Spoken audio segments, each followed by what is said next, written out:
It appears that the Calgary Flames have turned the corner, but the real question is there even enough time left? You're Locked On Flames, your daily podcast on the Calgary Flames. Part of the Locked On Podcast Network, your team every day.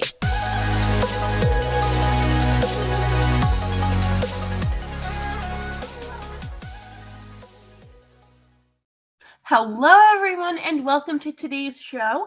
I'm your host, Jess Belmosto, and thank you so much for joining me. I hope you had a fantastic weekend, and it was well spent. The weather's finally getting a little nicer. My allergies are clearly in full swing here. So let's talk about the Flames' exciting weekend and their 4 wins in a row, and how they came from behind in the third period, not once, but twice, for the first and second time this season. But before we do that, I want to remind you all to subscribe to Locked On Flames wherever you get your podcasts, and we are available on YouTube as well. It's free $99, so come check it out, leave a comment, just let us know what you're feeling, what you're thinking. So we do have to talk about a few things today. Number one, this is not Oprah. We don't do giveaways here. Milan Lucic is certainly acting like Oprah with all these giveaways. And we have to talk about how things can tighten up while staying loose at the same time. And of course, I thought we could do kind of like the 3 stars of March, because this team had a very good month of March.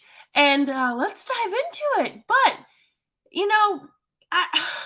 Tyler Toffoli, man, I am so sorry. You deserve all your flowers. Like, I am truly disappointed in myself for thinking you would not meet the expectation of a top line player. He had the overtime winner against Vancouver on Friday, and just so incredible to see. I think, he's again blossomed into this role and has once again found himself some success in Darryl Sutter's system.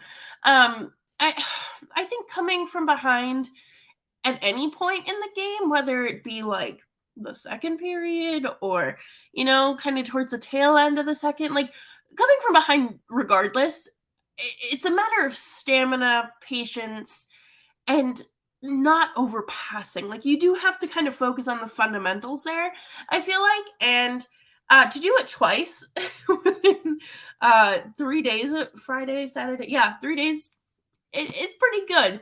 And the game against the Ducks did not start off well. I think that it really started with the first period. To understand the end, you do have to go back to the beginning. And the first period, from like the first shift, the Flames did not look like they were setting themselves up for success here. They looked slow. They looked old, they looked tired, and they were competing against a team that was on the second half of a back-to-back, which makes it even worse. And Darryl Sutter at one point was behind the bench during one of the line changes and just kind of saying, like, let's go, come on, like, get it together sort of thing. And I couldn't agree more. The team they were not into it. It's like they thought warm-ups were still going on. And I don't know if it's a matter of them being tired or underestimating their opponent. Just because, the Ducks are like 31st in the league, 32nd. I haven't checked the standings today, really, but it doesn't mean that you can go out there and just play like they're a beer league team. They still have, decent goaltending.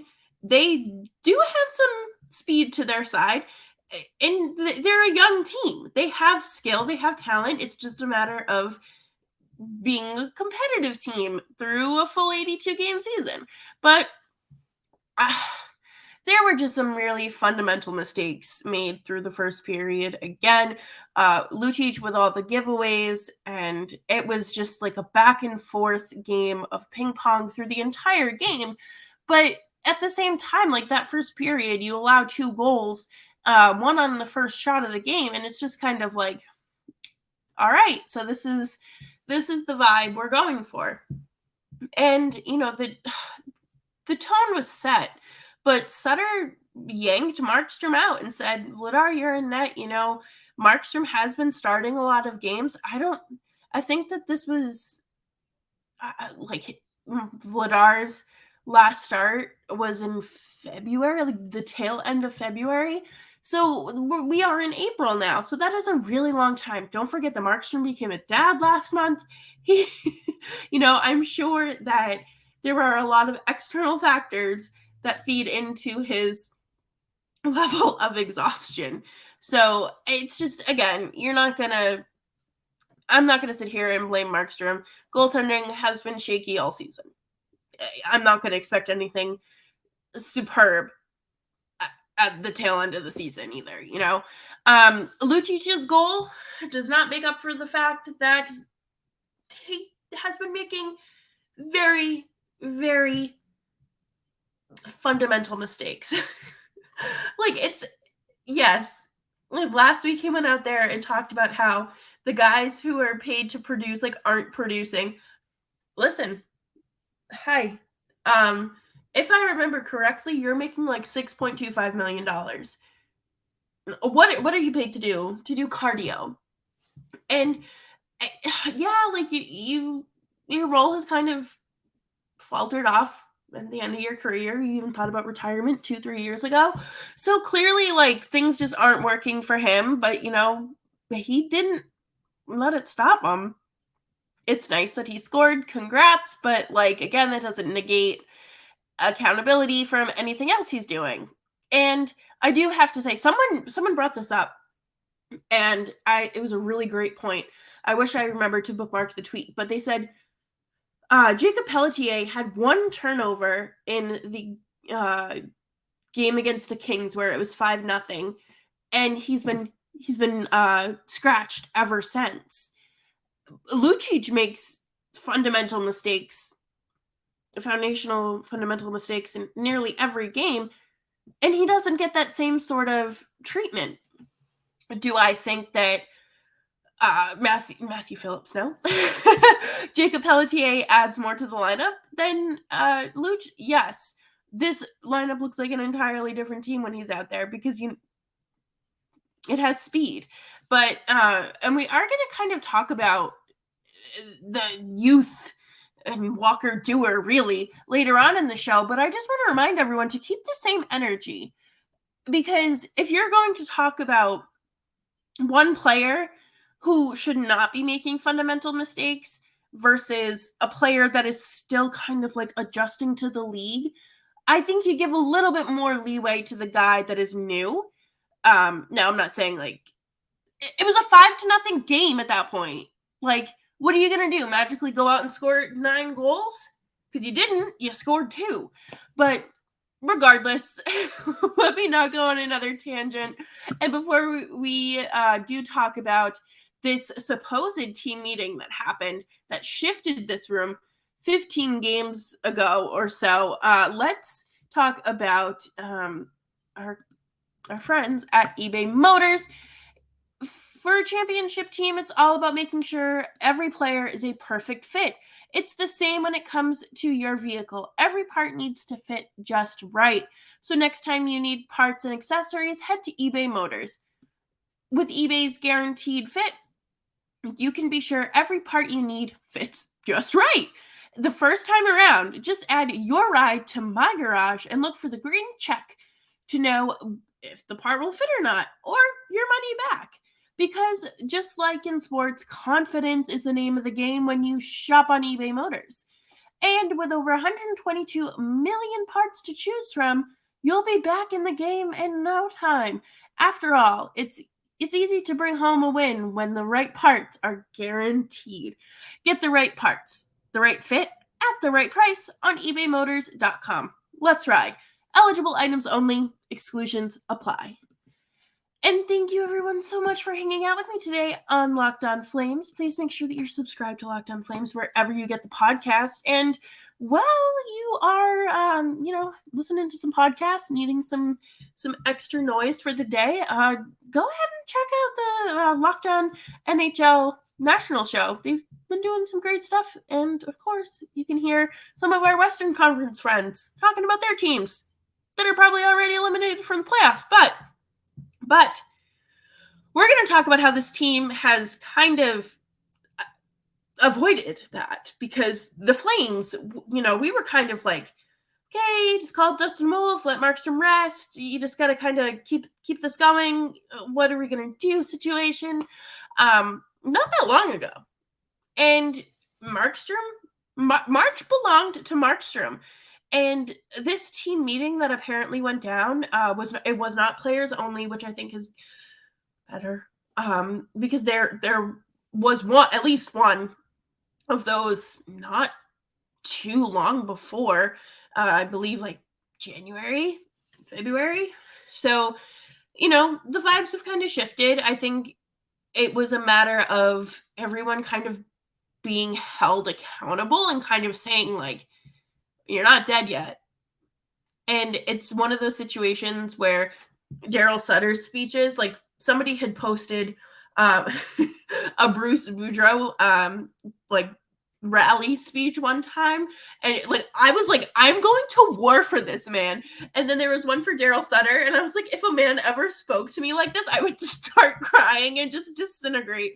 But you know what? It works because it has worked in the past, and I think it's working with this team.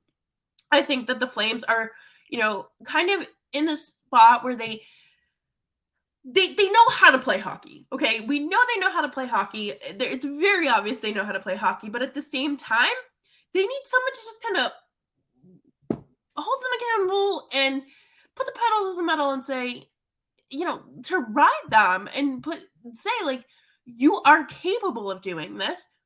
You're all on different, from different rosters pretty much, and to come together. Like Nazem Kadri just won a Stanley Cup, and he's here. He is here. He is him. So like he can do it. Anyone in this room can do it. Get your butts together. Go out there and score goals. Help your goalie. You're without Chris Tanev for 6 games at this point, and you're still winning. You are still winning. And this is the player that literally was the glue to this penalty kill throughout the season. And last year, when he missed the games against the Oilers in the playoffs, that is when this team fell apart. And they're not falling apart. They're not falling apart. You know what? It might be a house held up by popsicle sticks, but they're not dead yet. They're not dead yet. And it's so good to see. And they have been held to the fire, and it's working. They needed this a while ago, but it is working.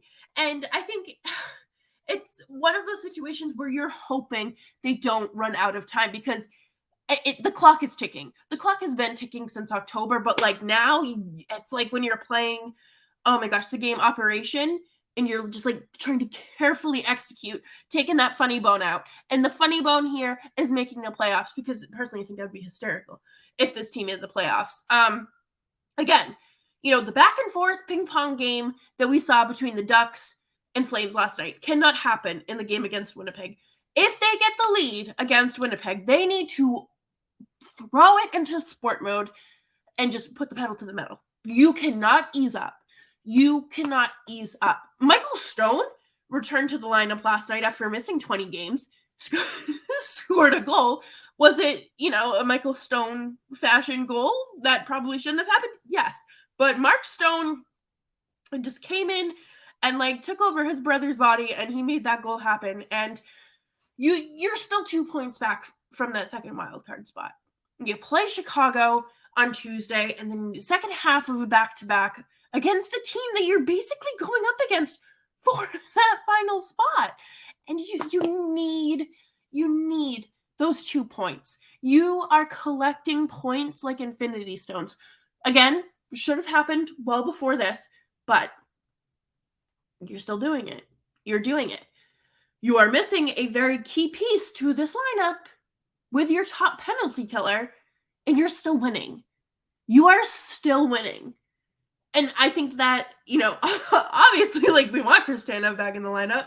You're taking away all those deflection goals, though, so that's very good. But you're still winning. You're still winning. Your penalty kill is not falling apart. Does the PK look like a really weird assembly of players? Yes. But is it working? Yes. This is why, like, I'm not fully bought in on the in Sutter we trust anymore. I think that that's absolute, like, just BS, to be honest. But right now, he has the wheel, the ball is in his court. If it's working, it's working. And he's saying it in his press conferences too. He's going out there and saying, when people are asking, well, like, why did you do this? What do you think of those lines? Dog, I don't know. I'm just out here to win. And he, like, it's not that he doesn't care, but he just wants to win the game. And I feel like some of us might just be overthinking this, but Darryl Sutter is one of the best coaches for a reason.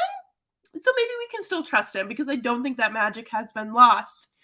And coming up next, we are going to talk about the Flames of March, the little Flames March Madness, because I think that there are absolutely some players that just deserve a little extra love. But before we do that, I do want to talk to you about a product in one of our partners that I use every day. And that would be Athletic Greens AG1.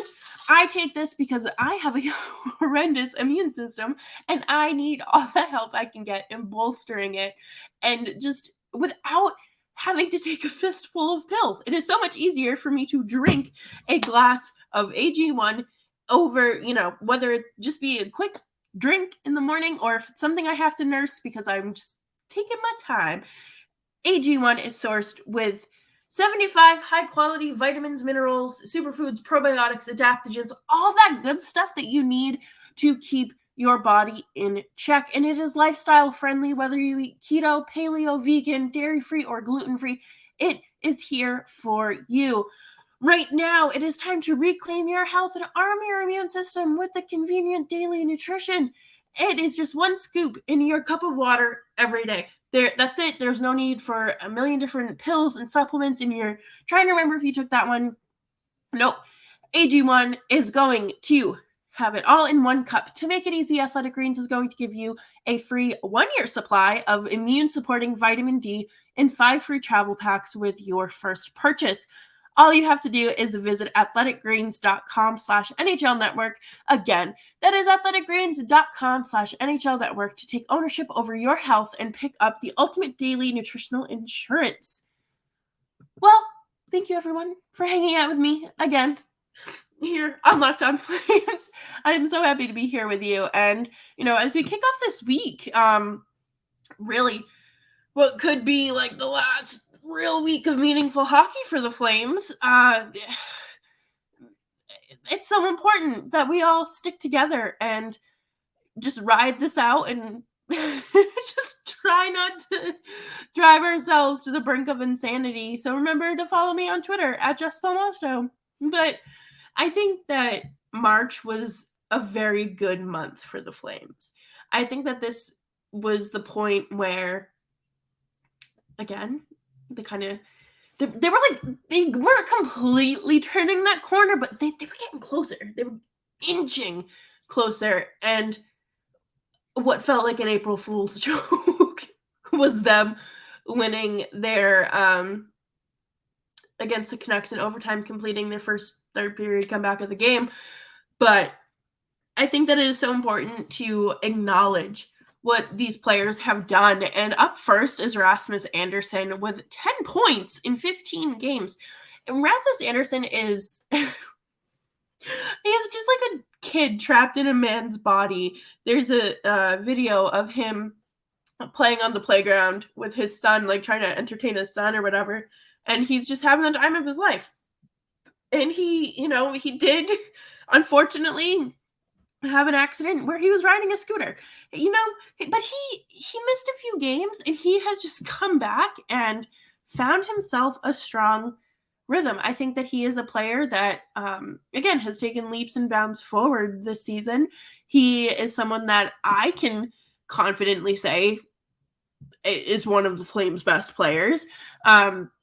And again, to watch him kind of go from this like young kid into this is great. I think, him quarterbacking the power play has done tremendous things for his confidence, and his shot has gotten better. I think there are still some moments where I'm like, what are you doing?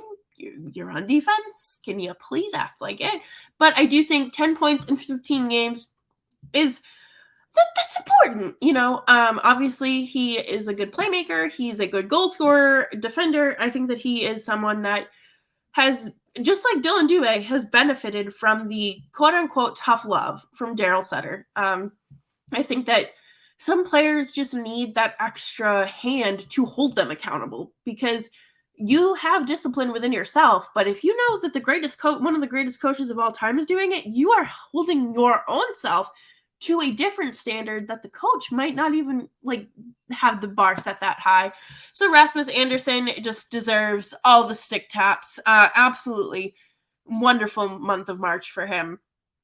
Michael Backlund, who played his 900th game as a Flame in March, had 11 points in 15 games. I feel like March was a really great month for him, obviously, but I think other people were finally starting to notice him, not just in the offensive way that he contributes to this team, but when he's on the forecheck, I thought that he's had a really strong forecheck. I mean, he is one of the better two-way players on this team, and I appreciate him. I think that he is, again, one of the stronger voices in this locker room. Him and his wife do amazing things for the community, and I think that kind of helps carry over into his game and his credibility, if you want to call it that, because he has a strong foundation. He's been doing this for a really long time, and to continue to do it it is incredible, considering his entire career has been spent as a Flame. The fact that he hasn't said, "Oh my God, get me out of here," is fantastic. And that's not disrespect to the city of Calgary, but I think it, when things get tough for players, they want out. When they have a coach that they don't like, they want out. Look at PLD, Patrick Laine, and a bunch of other players. They've all kind of found themselves in different situations because they don't want to be there anymore. But Backlund just stuck true. And my third star goes to Walker Duehr. Okay, he has stepped up into such a big role on this team, and following in the footsteps really of Adam Ruzicka, who came in and, again, doesn't really, you don't have high expectations for them, but when they have 6 points in 15 games, he brings something to this team that the fourth line has been missing, and that is speed, that is skill. I think that he does a good job with handling, with puck handling, but at the end of the day, I think that, you couldn't have told me back in October that this kid would be playing more frequently than Ruzicka. I wouldn't believe you. I think that Duehr is someone that is going to continue to grow into this team. I think that the Flames know that as they look at their offseason and what the potential roster looks like come next October. But at the same time, I think that, you really need to give this kid credit, because there's some liveliness. Trevor Lewis and him have been playing really well together. I will say that. I think that just the fact that he's not afraid to go and crash the net is great. You love to see it. There's something energizing about him, and God, I love this team, and they frustrate me, but they're not dead yet. They're not dead yet, and I think that it's just been an absolute whirlwind of a season, but there's a reason why we stick around, right? So thank you, everyone, so much for hanging out with me today on Locked On Flames. It has been an absolute pleasure chatting with you.